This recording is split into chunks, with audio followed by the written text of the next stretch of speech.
एक मराठा लाख मराठा, आरक्षण आमच्या हक्काचं, नाही कुणाच्या बापाचं, अशा घोषणा देत मराठा आंदोलकांनी मुंबईत एंट्री केली होती. मराठा आंदोलक मनोज जरांगे पाटील यांनी मराठवाड्यामध्ये हैदराबाद गॅझेटियरची अंमलबजावणी करण्यासाठी तसेच सातारा आणि औंध संस्थांच्या गॅझेटची अंमलबजावणी करण्यासाठी मुंबईत आझाद मैदानात आमरण उपोषण केलं होतं. त्यांच्या उपोषणाला पाठिंबा देण्यासाठी लाखो मराठे मुंबईत दाखल झाले होते. त्यांच्या या उपोषणाला वेगळं वळण लागू नये म्हणून सरकारनं मनोज जरांगे पाटील यांची मुख्य मागणी हैदराबाद गॅझेटियरची अंमलबजावणी करण्यासाठी मान्यता देत GR काढून उपोषणावर तोडगा काढला होता.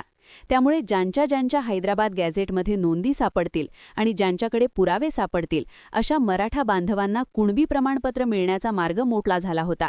मात्र गेल्या 3 महिन्यात मराठवाड्यातील 8 जिल्ह्यातून केवळ 594 अर्ज प्राप्त झाले आहेत आणि त्यातल्या केवळ 98 अर्जदारांना कुणबी प्रमाणपत्र मिळालं आहे. त्यामुळे आता मराठा समाजाकडून अर्ज का केले जात नाहीयेत, जरांगे पाटील यावर काय म्हणालेत आणि कोणत्या जिल्ह्यातून किती अर्ज प्राप्त झाले होते याचीच माहिती सांगणारा हा संपूर्ण व्हिडिओ. मंडळी, मनोज जरांगे पाटलांनी मराठा आंदोलनाचं नेतृत्व करत राज्यभरातल्या मराठा बांधवांना एकत्र करून मोठं आंदोलन केलं होतं आणि सरकारला त्यांच्या मागण्या मान्य करण्यासाठी भाग पाडलं होतं. लाखोच्या संख्येने मराठा आंदोलक मुंबईत दाखल झाले होते. मुंबईच्या आझाद मैदानावर मनोज जरांगे पाटलांनी मराठ्यांना हैदराबाद गॅझेटियरनुसार OBC प्रमाणपत्र मिळालं पाहिजे अशी मागणी केली होती. त्यानंतर सरकारनं GR काढत त्यांची ही मागणी मान्य केली होती. सरकारनं मनोज जरांगे पाटलांची मागणी मान्य करून आता साधारणतः 3 महिने झाले आहेत. पण या 3 महिन्यात केवळ 98 लोकांनाच OBC प्रमाणपत्र मिळालं आहे. खरं तर मंडळी, गेल्या 3 महिन्यात मराठवाड्यातील 8 जिल्ह्यातून केवळ 594 अर्ज प्राप्त झाले होते आणि त्यातील केवळ 98 लोकांच्या नोंदी हैदराबाद गॅझेटियरनुसार बरोबर आहेत. आता कोणत्या जिल्ह्यातून किती अर्ज आले आणि किती अर्ज मान्य झाले यावर एक नजर टाकूयात. यामध्ये मराठवाड्यातील 8 जिल्ह्यांचा समावेश आहे, ज्यामध्ये संभाजीनगरमधून 14 अर्ज प्राप्त झाले होते, परंतु यामधून एकही अर्ज मान्य झाला नाही. तर परभणीतून सर्वात जास्त 445 अर्ज प्राप्त झाले होते आणि त्यापैकी केवळ 47 अर्ज मान्य झाले. तर जालन्यामध्ये 78 अर्ज प्राप्त झाले होते आणि त्यातले 8 अर्ज मान्य झाले. हिंगोलीमधून 5 अर्ज प्राप्त झाले होते आणि त्यापैकी 3 अर्ज मान्य झाले. नांदेडमधून देखील 5 अर्ज प्राप्त झाले होते आणि ते सर्व अर्ज मान्य झाले. तर बीडमध्ये 12 अर्ज प्राप्त झाले होते आणि त्यापैकी 9 अर्ज मान्य झाले. लातूरमधून देखील 12 अर्ज प्राप्त झाले होते आणि त्यातील 9 अर्ज मान्य झाले. तर धाराशीमधून 13 अर्ज प्राप्त झाले आणि त्यापैकी 4 अर्ज हे मान्य झाले.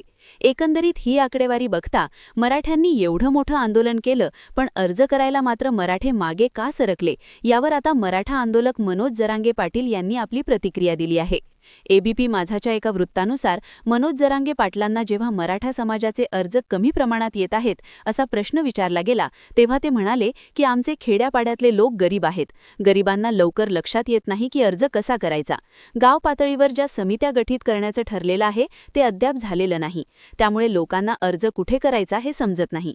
अनेक ठिकाणी तर अधिकारी आदेशच नसल्याचं सांगत आहेत. त्यामुळे अर्ज कमी आहेत. पुढे त्यांनी फडणवीस साहेबांनी अधिकाऱ्यांना सक्त आदेश द्यावेत आणि सांगावं की आम्ही हैदराबाद गॅझेटचा GR काढलेला आहे आणि तुम्ही लोकांना सांगा की अर्ज करा.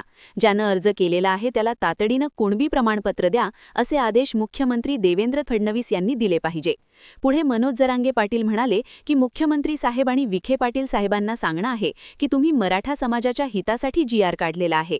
अधिकाऱ्यांना तुम्ही तातडीचे आदेश द्या की ज्या नोंदी सापडलेल्या आहेत त्याचे कुणबी प्रमाणपत्र द्या. शिंदे समितीला आदेश द्या की त्यांनी नोंदी तात्काळ शोधाव्या. हैदराबाद गॅझेटियरच्या GR प्रमाणे मराठ्यांना तातडीनं कुणबी प्रमाणपत्र द्या, अशी विनंती त्यांनी केली. आणि सोबतच 1 तारखेपासून ते मराठवाड्यात सगळीकडे फिरून मराठ्यांना अर्ज भरण्यासाठी आवाहन करणार आहेत, असं देखील त्यांनी सांगितलं. दरम्यान याबाबत राधाकृष्ण विखे पाटील म्हणाले की जरांगे पाटील यांनी जी खंत व्यक्त केली आहे त्याची माहिती मी घेतली आहे. हा निर्णय झाल्यानंतर इतक्या कमी प्रमाणात प्रमाणपत्र मिळणं ही लक्ष देण्याची बाब आहे. जिथं कुठे अडवणूक होत असेल त्यासाठी आम्ही लवकरच हेल्पलाईन नंबर सुरू करणार आहोत. प्रमाणपत्र मिळण्यास अडचणी येत असतील तर त्या ठिकाणी मदत केली जाईल. मी सर्व लोकप्रतिनिधींना सुद्धा सूचना देत आहे की या शासन निर्णयातून ज्या ठिकाणी प्रमाणपत्र मिळण्याच्या अडचणी आहेत त्या ठिकाणी लक्ष घालावं. स्थानिक पातळीवर समित्या स्थापन करण्यात आलेल्या आहेत आणि त्या पद्धतीने काम सुरू आहे. त्यामुळे निश्चितच शासन निर्णयानंतर लाभार्थ्यांना लाभ मिळेल आणि हा आकडा सुद्धा वाढत जाईल. त्यांच्या मागणीचा विचार पूर्णपणे केला जाईल अशी प्रतिक्रिया त्यांनी दिली आहे.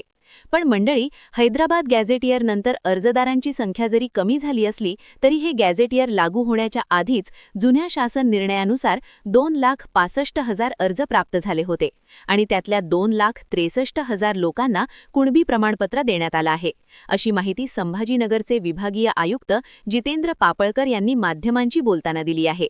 खरं तर सरकार आधी पण ठाम होतं की ज्यांच्याकडे पुरावे असतील त्यांना ओबीसी प्रमाणपत्र दिले जातील आणि आता हैदराबाद गॅझेटर लागू झाल्यानंतर देखील सरकार त्यांच्या निर्णयावर ठाम आहे.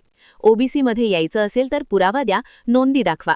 त्यामुळे आता मराठ्यांच्या कुणबी नोंदी सापडत नाहीत का की अर्ज करण्याची प्रक्रिया अवघड आहे असा प्रश्न उपस्थित होतोय. खरं तर सरकारनं मनोज जरांगे पाटलांच्या मागण्या मान्य केल्यानंतर मराठा बांधवांनी मोठ्या जल्लोषात गुलाल उडवला होता. पण आता अर्ज कमी येण्याचं कारण काय असेल? तुम्हाला काय वाटतं? तुमची मतं आम्हाला कमेंट बॉक्समध्ये नक्की कळवा. सोबतच आपल्या चॅनलला सबस्क्राईब करायला अजिबात विसरू नका. धन्यवाद.